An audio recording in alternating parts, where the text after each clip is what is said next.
All right, Neck That Shreds back with mid-season review for the Rangers. What do I think? What direction they're going in? Positives to take away from the first half of the season. Negatives to take away from the first half of the season. Start by saying I'm fully on board at this point with telling David Quinn to take a long vacation and never coming back. Here's my issue with David Quinn, and again, I'm not criticizing him, too much. Because again, I understand you got to start somewhere. You build, you learn, you see what works. But it's like, bro, this ain't the NCAA, dude. And his game management skills and tactics are just not NHL ready. I'm going to give you an example, and I think Gorton has to step in, and I think Gorton's got to basically say to him, like, dude, look, like, we're not making the playoffs, and even if we do sneak into the playoffs, like, it's just going to be a repeat of being in the bubble last summer. They're going to get swept no matter who they play. That's not a doubt in my mind. So now it's got to be more about next year, as I said this in my season preview video. This year's a wash. Like, it's a shortened season.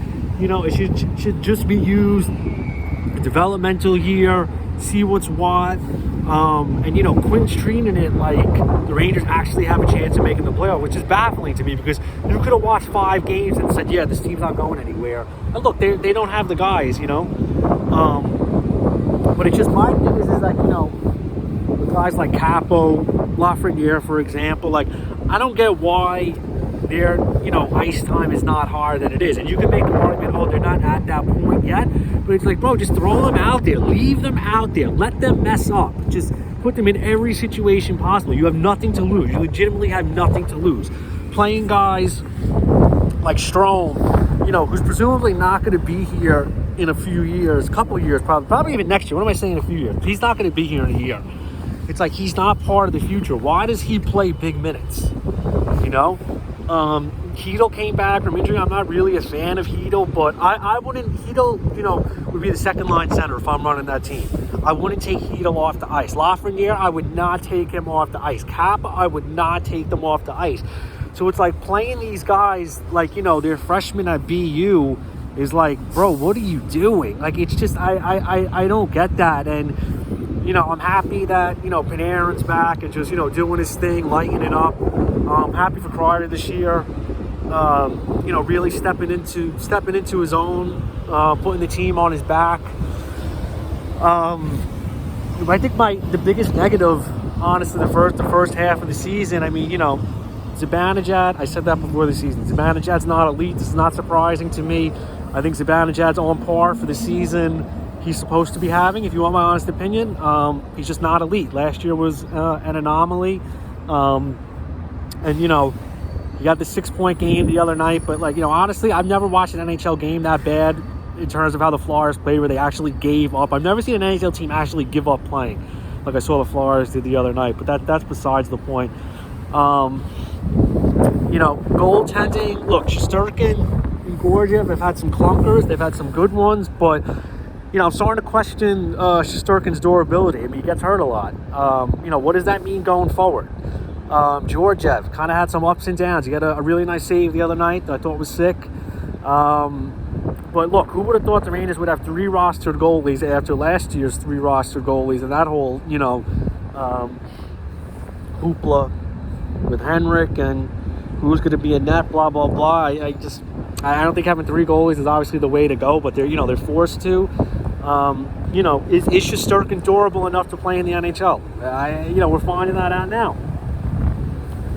Is Georgiev mentally capable of handling the workload of a starting goalie? I don't think so, But again, back with my David Quinn game management, it's just like, dude, come on. And those other 2 assistants that he has are just standing there, Lee Jacques Martin's bringing something to the table. He's got the penalty kill looking real right this year. But another thing too, like, why did Brett Howden play as many consecutive games as he did? Like, that's another thing. Like, Quinn, I know Quinn likes the college style play, grinding, blah, like that really only gets you so far in the NHL. You either produce or you don't. Like, you know, it's a full-blown business. You know, I'll be the first to say I love role players.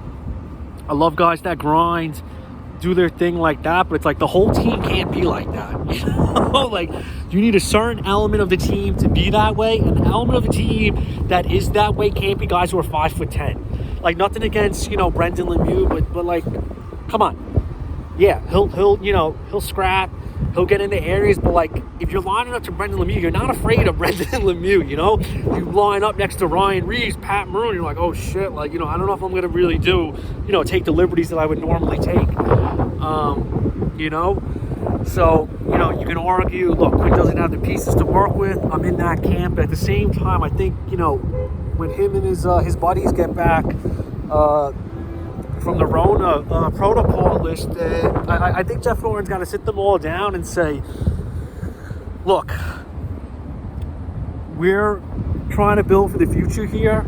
The guys who we plan to be in the future have to play. Even if the guys they don't plan on having there in the future, you know, maybe they don't plan to keep Hedl around. Maybe what's his name, who just came from the KHL, Vitali. Maybe, you know, if they don't plan to keep him around, you still want to showcase these guys to use them as trade pieces for other teams. Like, you don't have to showcase Ryan Strom's skills. Everyone in the NHL knows about who Ryan Strome is. He's a mediocre player who's been fortunate enough to play with Artemi Panarin. Okay? Strome's been around long enough. He's a suitcase. Like why does he play second line minutes? For what reason? You know, like where's that? You know, really going to take us into next year?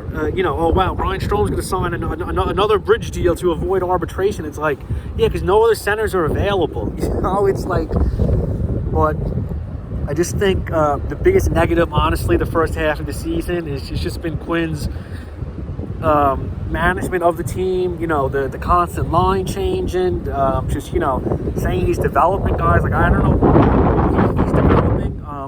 You know, you may want to say, oh, Adam Fox. Look, Adam Fox, no matter what team he's on, was going to be good, all right? Like, doesn't matter. You know, David Quinn has nothing to do with Adam Fox being good. Adam Fox was elite since day one. But, man, he's turning into something. I love watching that dude play. Jacob Trouba makes me physically sick to my stomach. Watching him play hockey. I never saw a guy who signed a deal and has phoned it in more than him.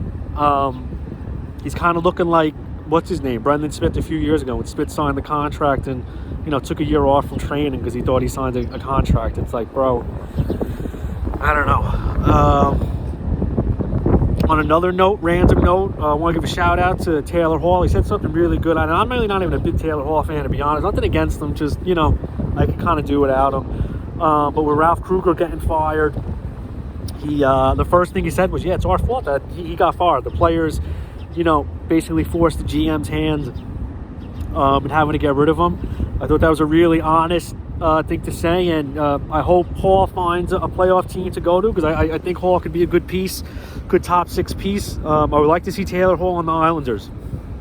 Without one of my favorite players right now, Sir Anders Lee, kind of out with the ACL.